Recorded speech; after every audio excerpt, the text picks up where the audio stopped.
Yes, good morning and welcome to Citizen Extra, the Monday edition with me, Fred Indimuli. 7 days to the elections and some of the happenings surrounding the electoral process look like scenes straight from an Hollywood movie. Now this morning, police are still searching for a senior ICT manager at IEBC who is reported to have gone missing since Friday.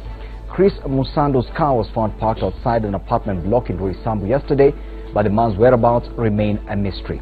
Typically, speculation is rife as to what could have happened to Musando. Social media is full of theories, from marital infidelity to political conspiracy. In case of the latter, who stands to benefit from the disappearance of an IEBC ICT manager? Can the agency overcome such a loss with only 7 days to the polls? Meanwhile, the first batch of presidential ballot papers printed by Al Ghurair firm in Dubai arrive in Kenya today. Even before that happens, a section of the political players are up in arms accusing the IEBC of printing 1.2 million more ballot papers than required. Third Alliance presidential candidate Ekuro Aukot reads malice in this. IEBC, however, maintains that the excess ballot papers are a normal occurrence in such a process. Should this really be a cause for concern? In other news, CS for ICT Joe Musheru has threatened to shut down media houses that will announce election results. Not really sure what to say about that, but we will try and examine the role of the media in the electoral process in this show as well. Joining me this morning for our discussions, we do have John Kagushia and George Osewe. They'll be making our panel for this morning. Good morning, gentlemen. Karibuni sana. Before we even start discussing, let's take a look at what happened yesterday. Detectives from the Directorate of Criminal Investigations were yesterday frantically searching for one Chris Musando, a senior ICT manager at IEBC who has been reported missing. Now, the Commission's chairperson, Afula Chebukati, said they had been unable to trace Musando since Friday night. Chris Musando is said to have sent a text to one of his colleagues at 3 a.m. on Saturday, according to Afula Chebukati, the IEBC chairman, that the last communication from his cell phone. Chebukati adding that the message suggesting he was conscious and fully aware of his itinerary for that day. This follows a report by his wife Eva Buyu to Embakasi police station on Sunday that the ICT systems and data manager at the electoral agency had not reported home since Friday evening. His motor vehicle, a Land Rover Discovery registration number KCB262Q, still missing, and his 4 cell phones remaining unanswered. According to Inspector General of Police, investigations currently are narrowing on his movement Friday night. We have a very good idea about where he was between 7 in the evening and up to about 2 a.m. and we are pursuing that matter very closely. Musando had earlier on Friday evening attended a television interview at KTN before retreating to the IEBC headquarters at the Anniversary Towers. The manager was expected to lead a national simulation of polls results transmission in some selected constituencies across the country by the IEBC. His disappearance coming only a week before the country goes to the polls. Meanwhile, the first of the 2 flights ferrying over 20 million presidential ballot papers will arrive in the country tomorrow from Dubai. The first lot will be going to Nairobi, will be arriving in Nairobi on the 31st. Batch will be arriving. Of course, we'll also be discussing about the arrival or the expected arrival of the presidential ballot papers. The first batch arrives from Dubai today. But back to the main story, and it's about the IEBC missing ICT manager. Now 7 days to the elections, and some of the happenings surely leave a lot to be desired. Of course, since that story was filed by Mombi Waroy yesterday night, a lot has happened. The vehicle reportedly belonging to Chris Musando has since been traced to Roysambu in Nairobi. That vehicle was found parked next to an apartment building. Yet the man's whereabouts are still unknown. After the vehicle was discovered, because the pictures have been making rounds on social media, there's been quite some speculation. Very many different people discussing the matter, talking about the possibility of marital infidelity or political conspiracy. But the main question, and this is what we want to focus on this morning, is not really things to do with family life. It's about electoral preparedness. Who stands to benefit from the disappearance of such an IEBC ICT manager, and can the agency overcome the loss of such a senior manager with only 7 days to the polls? John, surely, I'm sure you've seen the kind of discussions going on social media.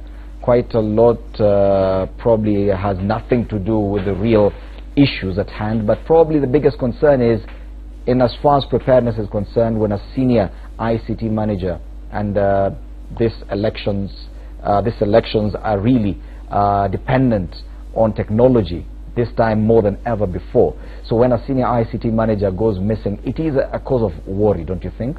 It is a cause of worry, and one of the issues that you have raised, we are looking at the issue of course, family issues. We are also looking at the issue of conspiracies, and of course, there could be a possibility of security problem, and that we don't seem to be mentioning a lot.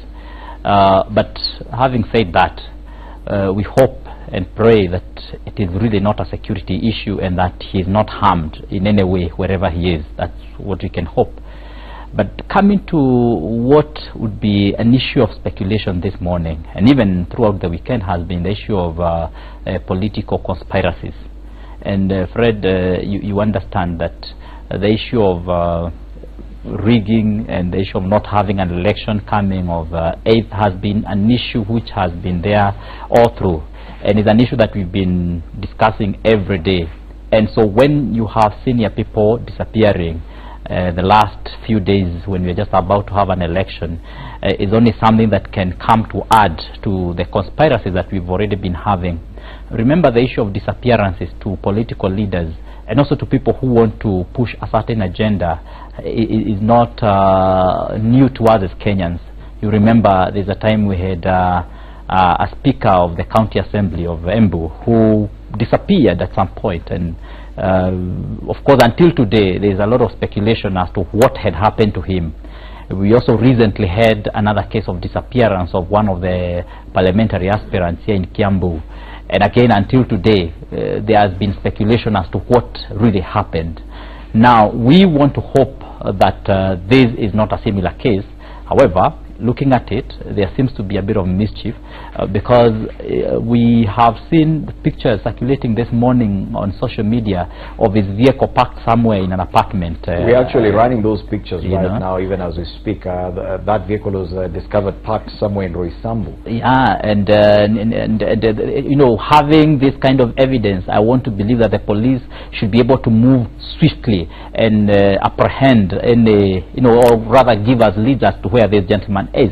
Now, as to the issue of preparedness of IEBC, I do not want to believe that disappearance of an ICT manager or director or even the chairman or even CEO should make us not have the elections, because again the commission is a whole big part. It's a going concern.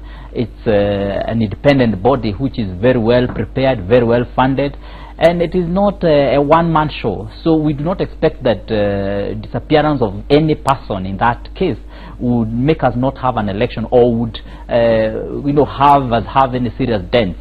For example, if the issue of simulation was to go on this week, we expect that the simulation should go on as planned, because we have the ICT manager and we have his deputies, we have the staff who are working in that organization, and we do not want to believe that any one person is the one running the show in this case.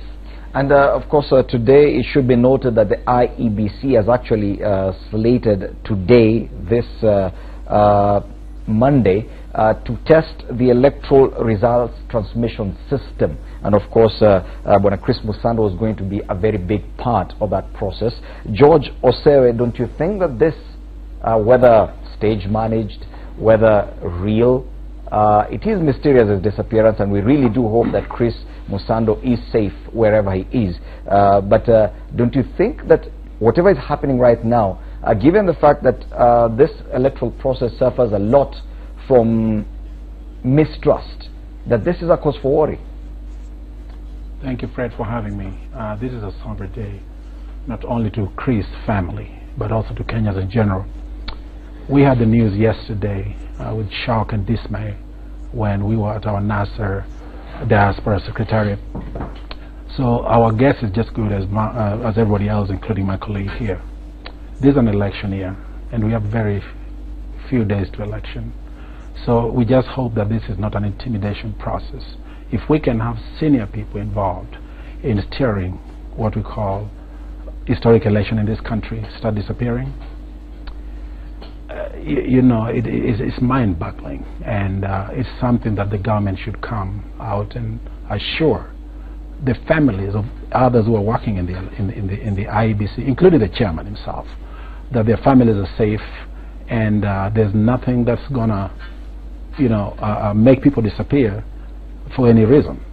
Now, we can only speculate at this moment in time, and I hope the police commissioner means what he says by instituting an investigation, so that the family of Chris can definitely have some confidence and hope that their son turns out alive and well. So what I can say in that, in addition, is I hope and I think that if we have an election, or election officials, or election preparedness, it should actually rise above disappearances. It should actually also rise above what we call taking sides or partisanship. Why do I say that? Now we have the ballot papers coming in, and I guess there are a couple of court processes to stop that and all this. But again, if we have election papers, presidential votes coming in, and it was single-sourced, I think there's a cause to worry on that. And if we have the head of security, I think Honorable Matiang'i, threatening and warning people that they will get the volunteers out of any polling stations, it's quite a worrying trend. Yes. And we hope that when it's said by any means necessary, it is not an intimidation process to stop people from going to the polls and all that. Okay. I can urge people that regardless of what, go to the polls and vote your conscience. Okay. But does it raise the issue of security of electoral officials, given that we tend to focus more on the political players, that's the candidates, we've given them a lot of security, state-sponsored security, yet there have been complaints, even comments on social media, that even the IEBC CEO is seen walking through streets of Nairobi just alone without any kind of security. Don't you think, John, that is also a problem, that surely towards the election process, and quite a touchy election process as this one is, even the security of the IEBC should be paramount? It should be. And recently, you remember when we had the presidential candidates, some of them appeared like they wanted to say they had a choice as to whether how to have security or not. And the police commissioner was very, or the IG was very, you know, he was very firm in noting that they had to take security as fast as possible, because you realize if any of their security is jeopardized, or if for one reason or another they disappear, like now the way we have had this gentleman disappearing, then you know that has an effect of calling off this election or postponing the election. Similarly, when it comes to IEBC officials, I have seen them asking for 150,000 security people or staff personnel to be distributed across the country. And I want to imagine that part of that security personnel must be attached to the officials, especially the senior officials and those who hold key and sensitive data, information, passwords and codes, which are then going to be used by the system, or rather the IEBC as a commission, to ensure that the election is going on properly. We expect that they are going to be, or they should be guarded, and they should have sufficient security, and that will not only focus on the presidential aspirant or any other political players in this case. And I want to believe that Chebukati has enough powers to ask for their security, and we know that these commissioners are usually guarded, but of course you understand the officials who are in the secretariat are not commissioners, and so they may not probably be properly guarded. I don't know, but are these time when we are nearing the election. Security is in question because, for example, and the example I just gave you, the CEO of the IEBC, Ezra Chiloba, is seen walking in the streets of Nairobi, totally unguarded, walking alone. But for him, by the way, for him by law, he has the leeway to have security. In fact, he should have a company car, that is a commission's car, a driver, and a security guard. And you'll agree with me, it's not always when these VIPs who are guarded that they use their security. I've seen a lot of members of parliament, even though they have drivers paid up for them, they have security guards. I see them drive themselves in a car alone, a lot in this town. I see them walk alone. But it's important that these IBC officials note that their security at this time is not a matter of their personal choice. It is not optional. It's not their discretion. For now, their security is so key to the smooth running of this election and to the country that they cannot afford to take anything for granted. And even their families, we need to have them guarded, and they need to know that as of now they are a property of the state.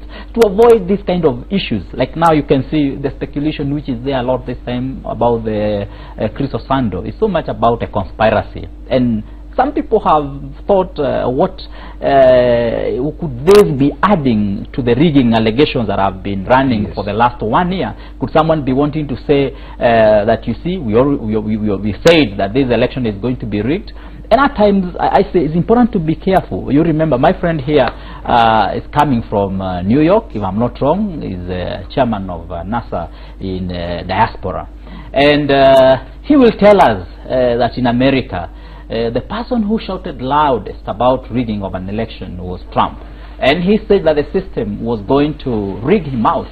But then later on, you come to realize that actually the person who was so much involved in the rigging and was helped even by foreign states to have him to get into power was actually the same person who shouted loudest. Yes. So it's important that when NASA says that the election is going to be rigged, it's important the government take these things seriously. Otherwise, you could dismiss this only to find that the game or the shoe is on the other leg or the other feet. Okay. So it's important that investigations be done, and I wouldn't want that to be taken lightly when when NASA claims that there is likely to be rigging. Let that be taken very seriously. Let investigations be done. Okay. George Osero will be coming back to you to draw comparisons with the situation, especially in the United States, when an election is so dependent on technology and the ability to hack this kind of technology, and what it means for an ICT manager to go missing and not any other official. We'll be discussing that in a short while, but let's now take an update from Uasin Gishu County, specifically in Eldoret. John Wanyama is our reporter there. The security situation there, given what happened at the DP's rural home in Sugoi. A very good morning, John. What's happening in Eldoret with regard to what happened in Sugoi and the larger Uasin Gishu County? A very good morning in Ndimuli, and here in Uasin Gishu County. As you remember, last week everyone was into shock as what had happened, that one hawker had just moved into Deputy President's home to attack them, and so far so good. Things have come back to normal, and residents have been assured that please don't panic. Security is here and the government is here to ensure that nothing goes wrong. And in the Muli, residents have been left with so many questions to be answered. Most of them are asking what happened. Who is this Mayor Hawker who is just that bold, who can move into the compound of Deputy President and come and try to attack people? And people are really, residents want the government to do investigation as quickly as possible so that they can tell who is this man by the name, where does he come from, what has he been doing behind curtains, despite him being known as a hawker who sells shoes and clothes in the Juakali and Sugoi area. So in the Muli, most of people are really questioning, and we are hoping that very soon Kenyans will be given an opportunity to know what really went wrong and why did this guy decide to go there. Because most of people here are like, why and how could this guy go there, and who sent him to go and do this thing. In the Muli, away from this insecurity issue, also Uasin Gishu County, as you know, we are only left with 7 days to election, and for the last 1 week, Uasin Gishu County has witnessed various action coming into, especially into campaigns. Governor Jackson Mandago was endorsed last week by NASA principals, and last week also we saw Jackson Mandago also endorsing one of NASA people, MCA in Langas, and yesterday we saw the independent gubernatorial aspirant, that is Zedekiah Bunodrich Kiprop, also endorsing a Jubilee candidate. So there is a game of just playing with numbers, who will maybe ensure that he has the largest number, the undecided people in this county. So the county that has 450 registered voters, we are still waiting to see. It's a game each and every one in the country is waiting to watch how it will go, because the campaigners, these two, they are on the ground door to door to outdo each other. So we are just waiting in the Mula how things will unfold, just putting in mind that we are only left with 7 days to go to the election in the Mula. Thank you, John, and of course it's going to get even more interesting as we move even closer to the election day. John Wanyama there from Eldoret, giving us an update on the security situation there following the attack on Deputy President William Ruto's going home, as well as the politics from Uasin Gishu County. Thank you so much, John. We'll be back to you for more information. Back in the studio, we're still here with John Kagushi and George Osewe. Now, George,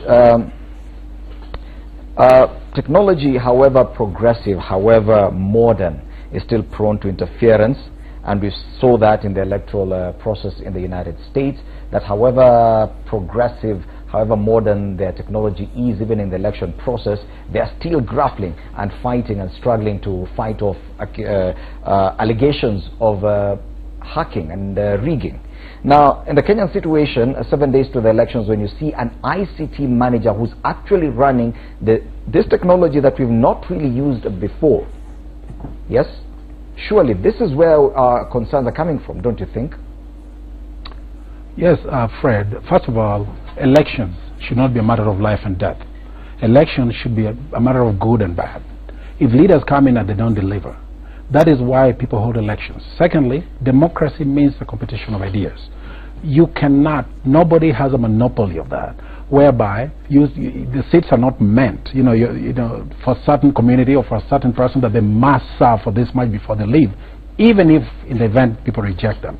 Now, comparing that, the only difference between the US in terms of technology and here, yes, it's prone to interference anywhere in the world. We hear hackers hacking the banks, they hack everywhere and all this kind of stuff.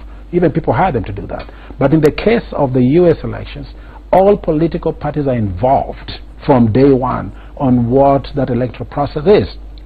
If they're going to make a decision, everybody is involved, whether they hire lawyers, whether they hire election officials. But in this case, if you see, the IEBC is not transparent. There are things they do, they give warnings. In fact, the other Jubilee administration speaks on behalf of IEBC. So in this case, it's very hard to distinguish between IEBC and Jubilee. So what we need to do, as much as technology is a challenge, they must be transparent in whatever they do. I'm told now they're going to test the tallying machine or relaying results transmission. They're going to test. That's happening this afternoon. That is happening this afternoon. Everybody must involve, including Wananchi, because the Wananchi owns the process. It is not about we, the officials. Okay? So once they do that, then people have the confidence. For instance, the presidential ballot papers in Dubai was single-sourced. But because of corruption in this country, who has the confidence? What do we know? How do we ascertain that this presidential votes of presidential printing votes were not interfered with? So we don't want to go into an election with question marks. We want to go to an election with confidence, knowing that you're going to choose the leader you want and the vote's going to count. But it looks like in this case that's not the case.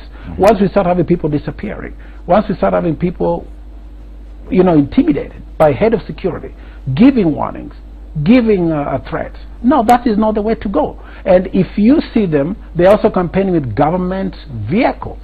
It is the law that you should not. The Constitution was very clear. And they're arrogant about it.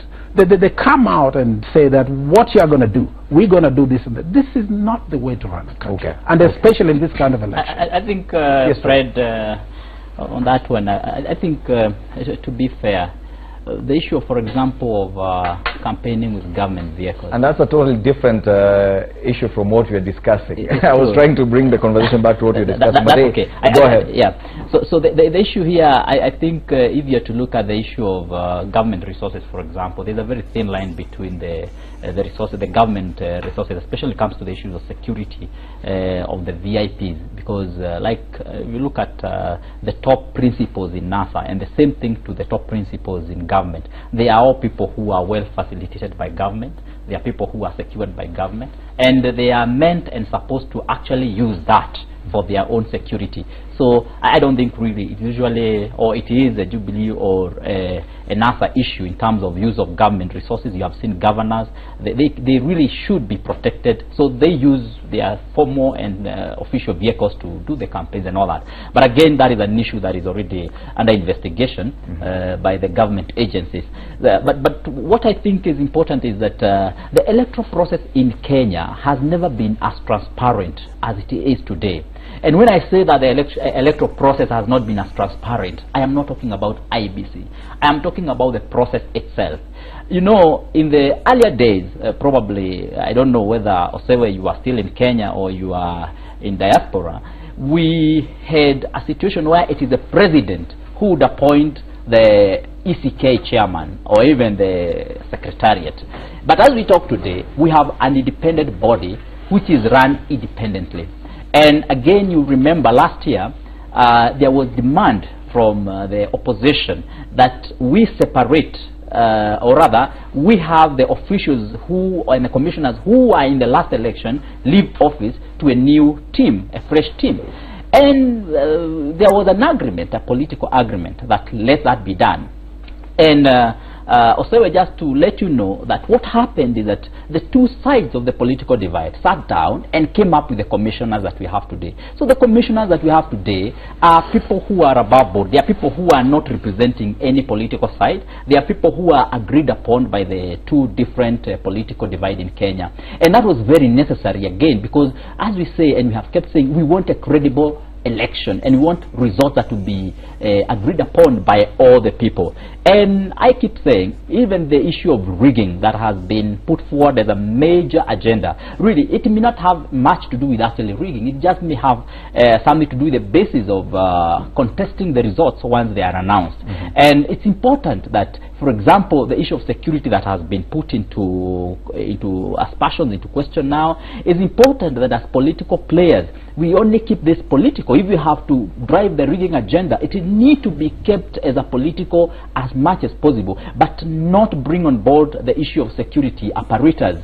And like the issues that we saw last week on claims that the military is going to be used to rig an election, and then we see documents being brandished in political rallies by politicians. I think those are sensitive issues, and I think we are getting into an area where we shouldn't do, because again, we are now dividing the country, and we are dividing the issue of military into something that we cannot handle after 8th. Remember, the security apparatus belong to all of us. We will all need their protection come 8th, and past 8th, we will need to have a country which is secure. Okay.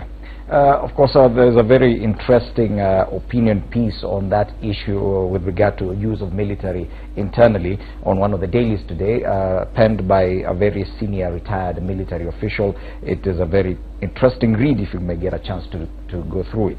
But gentlemen, now going forward, it is 7 days to the elections. Of course, this disappearance of the senior ICT manager from the IEBC, we do not know the nitty-gritties of the case, but we're just saying the disappearance as it is, as we know it, of course, raises quite some issues.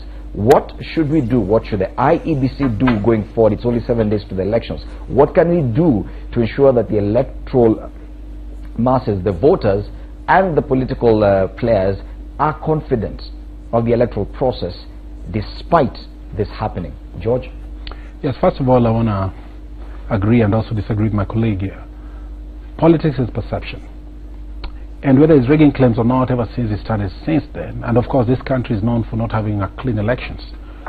we only had, I guess, a clean election back in 2003, whereby everybody was involved and everybody was satisfied. As a matter of fact, if we do that clean elections, we don't have to worry about violence. Now, it's incumbent upon IEBC, if you will, to have credible machines, and then it will take care of rigging or rigging the system claims, because the latter is actually inevitable to the former. So once we take care of that, everything falls into place. Now, if we come to the military kind of rigging claims, if a claim like that comes in, we know the role of the military. And these military people are paid by the citizens or taxes money. So it's upon the commander-in-chief, who I think is the president of the Republic of Kenya, Uhuru in Kenya, to come and address the issue exhaustively, not go to a public rally and dismiss it, because the question marks are still there. So we as citizens, what do we ask ourselves? Is this real or not? So in the United States, if something like that comes on, it is a national issue. There's a press briefing and there's reassurance. We've not gotten the same from this administration. So, and I think, Fred, the issue of military, for example, in this case, I don't think anyone has totally denied there being preparations by the military. You know, from the way what George's point, if I got him right, is that there's no formal. We've not had a formal address or response from the commander-in-chief. We've only had him speaking of the same in political rallies. Probably George would have preferred that he comes and gives a formal address on this issue, just to put it to rest. I think we have a formal response from the Minister for Defense, the Cabinet Secretary in charge of Defense, and that is the person who speaks for the Commander-in-Chief. So I think to that extent there has been. And I think, gentlemen, I still want us to give the way forward, and as far as the IEBC, and ensuring that there is trust in the electoral process, given this latest happening where a senior ICT manager has gone missing. We do not know the merits or demerits of this investigation. It's still going on. The whereabouts of this man are still unknown. But what happens at 7 days to the elections? The electoral process still continues. What can the IEBC do to ensure that the confidence level in the process still remains? Remember, today the electoral agency is testing its results transmission system, and Chris Musando is going to be part of that process. What can the electoral body do? George? I think what the electoral body needs to do, they need to take a breather and kind of re-strategize, and then get this perception out that they are working for a certain party. How do they do that? Let them involve all the star players, and what they say in public, let them also do it in private. Unfortunately, that's not what's happening. The perception is already there. So they can still change that narrative by telling us and assuring the citizens, because IBC is owned by the citizens, not by the players, you know, in fairness. What we do as citizens is go to vote, and we need a safe environment. We need assurance that our votes will count. We also need assurance that there will be peace, whereby the machines are credible, and we know that when whatever you vote when you're going home, then that is taken care of. But if we continue the way it is, because doesn't look good, and it doesn't look good because now the officials are disappearing. So if an official of IBC can disappear, well, how about myself at the polling day? And two, if the head of security actually gave a threat, you know, he said that he will get the volunteers out of the polling stations by any means necessary. What does that mean? I think these are legal issues, George, and it's good to, you know, we are living in a country which has law and order, and we don't need to drive ourselves into anarchy or anarchic tendencies in the country. If IBC has given direction, and we all proclaim to be following IBC, and we want IBC to serve us, then IBC is bound to give us the rules of the game. They are bound to implement the same and enforce the same. And they have said it very clearly that we will not have any person who is not accredited by the party in the polling stations or 200 meters near the polling station. Now, what we need to challenge is IBC doing or saying the right thing, because then the security apparatus only come to enforce what the IEBC has given and what they have said. And the person accrediting, it is not, I mean, the person accrediting is the political parties and giving the names for, further accreditation by the IEBC. And I think NASA, Jubilee, and any other political party has been given an opportunity to have their agents. Now, the issue of volunteer in the polling station is not provided for in law. You can't then force it and say that you must have volunteers, even when they are not part of what has been put in law. Now, going forward, IEBC, I can say, has suffered greatly because of how it has been beaten, by political players in this case, especially when it comes to casting aspersions as to their credibility and to their preparedness, even when they seem to have met most of the deadlines and most of the preparation, issues that they had or they were supposed to meet. Now, the issue here, I would also want to blame them because they have not properly taken lead in terms of addressing the issues in a very formal and open way, and also they have not taken a lead in terms of communication and dispelling some of the aspersions that have been cast about their work. And I really want to say that there is something they ought to have done in a better way. And I think they ought to have spoken maybe louder or more firmly than the way political parties do. Because the moment then political parties are heard and they speak louder than IEBC, and they even seem to be giving guidance, Jubilee giving guidance on this way, NASA giving guidance on this other way, then in that case you find that Kenya or Kenyans get now divided along their political lines. But whether we have the ICT manager, Chris Osando, or not, the preparation must go on. And IEBC must. Don't you think that because the questions are on the integrity of the system, now that the ICT manager is missing? Yes? No, he is not the system himself. The system is there, and the system should be used and should be followed, because we don't know why he disappeared. Do you think that the IEBC has a role or has the responsibility to come out and tell the public that yes, the system has not, the integrity of the system is still intact, that nothing can change, and despite this person missing, the job will still get done? There goes my problem with IEBC. Once again, apart from just saying the guy disappeared, they have not again come out clean to explain to us that even after his disappearance, we are still intact, and that there is nothing which is sensitive or that is so important that Osando is going with or can be used to compromise the election. I would have expected Chebukati again to come out openly and clear the way and let us understand as Kenyans what is it that we can do or we are not able to do without this gentleman, Chris Osando. Because we don't know why the gentleman has disappeared, by the way. And it can be anyway. And I'm saying it can be anyway. It can be a conspiracy to fill or to feed into the rigging allegations that have always been there. Or it can even be whoever, either Jubilee or NASA, they want to get him to be able to access the systems. So that that can happen. Yes. So really, we don't know. We don't know. It's a matter of communication, yeah. Yeah, we need to have them communicate. We need them to tell us what is it that this gentleman has, and are we going to have any compromised elections going forward? Okay. Because any person need to be very worried. And I wanted to warn Jubilee because they have, for example, been responding on the attacks from NASA on the rigging.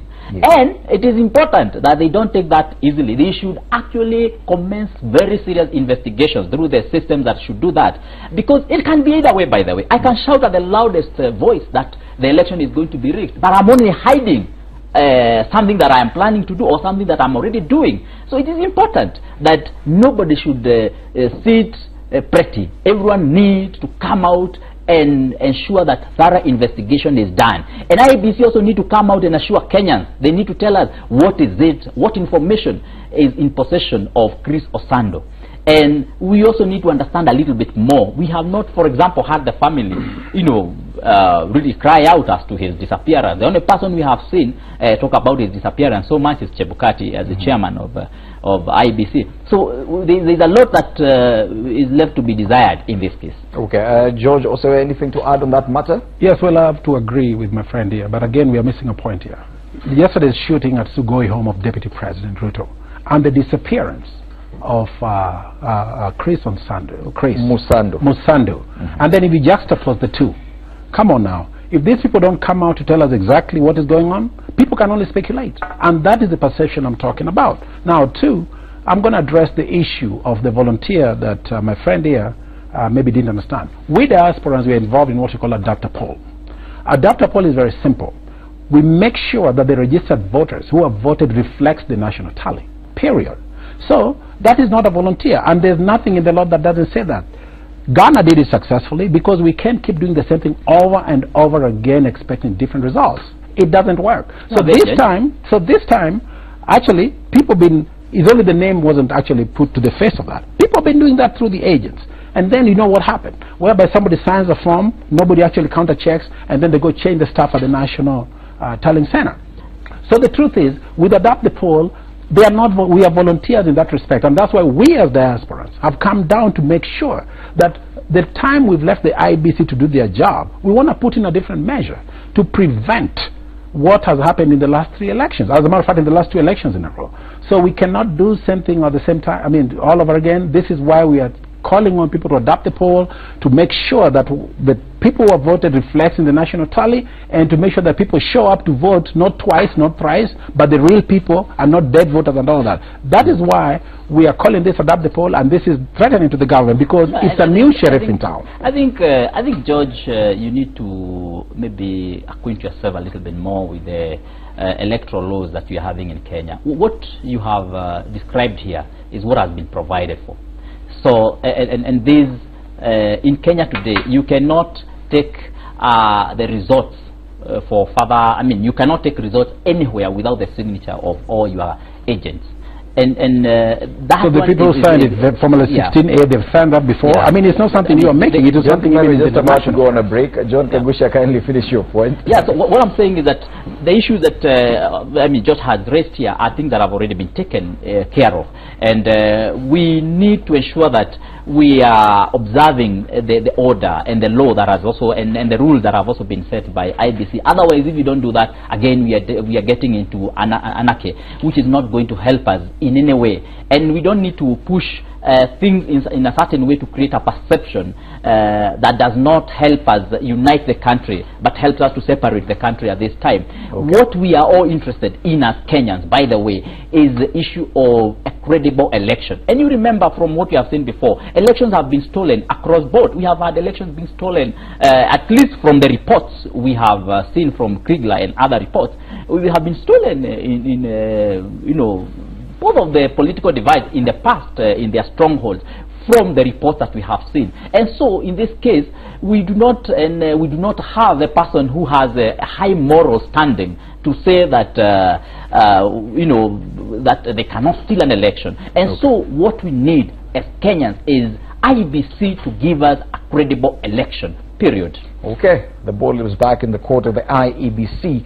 Of course, detectives are still searching for the missing senior ICT manager Chris Musando, who went missing on Friday. His vehicle was traced to Roy Sambu yesterday, but the whereabouts of the man is still unknown. Thank you so much, John Kagusha and George Osewe, my panelists, for that hour. Remember, the IEBC today is testing the election results transmission system. That will be happening in the afternoon, and we'll be covering that as well. Citizen Extra now takes a break. We'll be back discussing a lot more issues surrounding these elections.